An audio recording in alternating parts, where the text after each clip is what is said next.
Welcome back. What started as a Halloween curiosity turned into a career for a Hamilton man. And beyond that, now a way of changing lives. MTN's Dennis Bragg visited with Steve Weber, who bears more than a passing resemblance to one of America's best-loved stars. People always told Steve Weber he was the spitting image of Tom Hanks years before he was a big star. And when Forrest Gump hit the screen, Steve decided to have a little fun. I guess in 1994 I had gone ahead and played the character for Halloween. The movie came out in July of 1994, so then in October I was Forrest for Halloween and put the costume away and thought that was the end of that. It wasn't long before a big job opportunity came his way, becoming the spokesman for Bubba Gump Shrimp, the company that spun off the movie. It was one of those moments where you feel like this is what I have to go do. I didn't necessarily want to go do it, but it was like, I don't have any choice but to go do this. And I approached them and they ended up hiring me, and I worked for them for 15 years for Bubba Gump as their spokesman or mascot. And what I did is I sat on a bench and talked to people.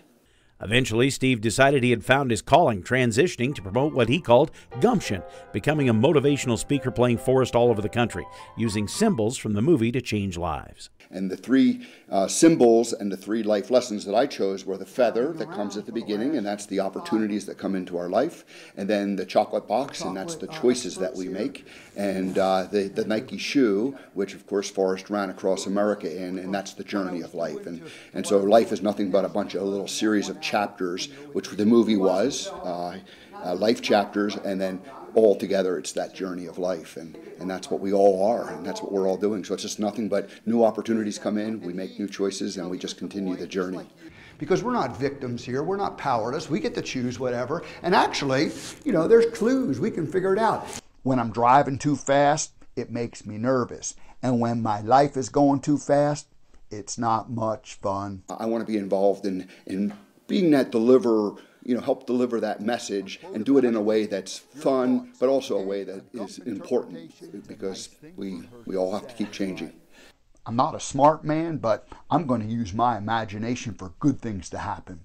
Are you starting to get the idea? And that was really the brilliant thing about Gump, is that he didn't worry about any of it. And maybe that's the advantage of being a little bit slow, is he just never picked up on the idea that it was wrong. It was a mistake. It was exactly what it was supposed to be when it was supposed to be, and then his life went on. Steve met Tom Hanks once when he was up for a gig as a photo double on Castaway, but today he's content to influence people with humor and homespun observations, although he admits there's been confusion with his doppelganger along the way, including when he moved to the Bitterroot. And I'm going around meeting people and talking, and I ended up meeting somebody, and he said, "You're not going to believe it, but Tom Hanks was in town a couple weeks ago ready to buy some property here." And I'm thinking, oh my God, what's the coincidence? What's the chances of that? Well, it was me.